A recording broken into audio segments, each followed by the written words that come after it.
আজকে আমরা শিখব তা হরফ। তা হরফ যদি আমরা শিখতে চাই তাহলে আমাদের তা হরফের মাখরাজ জানতে হবে, শিখতে হবে। তা হরফের মাখরাজ কি?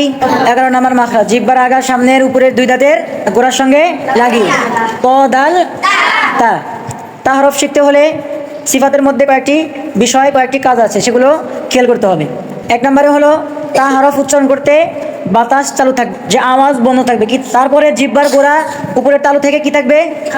পৃথক থাকবে, ফাঁকা থাকবে। তারপরে তা হরফটি উচ্চারণ করতে পাতলা করে উচ্চারণ। তা হরফ উচ্চারণে বাতাস চালু থাকবে, আওয়াজ বন্ধ থাকবে, জিহ্বার মধ্যখান উপরের তালু থেকে ফাঁকা থাকবে বা পৃথক থাকবে। তারপরে তা হরফ উচ্চারণে পাতলা করে আদায় করতে হবে।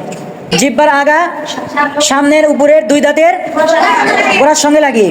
তাহলে জিহ্বার আগা কোথায় লাগাবেন? সামনের উপরের দুই দাঁতের গোড়ার সাথে, ভিতর ভাগে গোড়ার সাথে লাগান। তাহলে সবাই তা তা টি টি টি তু। পেশ উচ্চারণ করতে দুটো কি হবে? গোল হবে। তু তু তু তু। তা হরফ উচ্চারণে সিন আদায় না হয়, যেমন তা তা তা, এই যে একটা সিনের বাতাস আসে। তা তি তু তা তি তু। আত ইত উত আত্তা ইত্তি উত্তু উত্তু উত্তু আত আত্তা ইত ইত্তি উত উত্তু তা তাউ ওয়ালি তা তাউ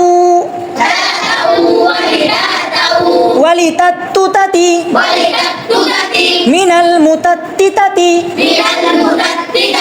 ওয়ালিতা ওয়াতানি তুনি তাকিতা ওয়ালিতা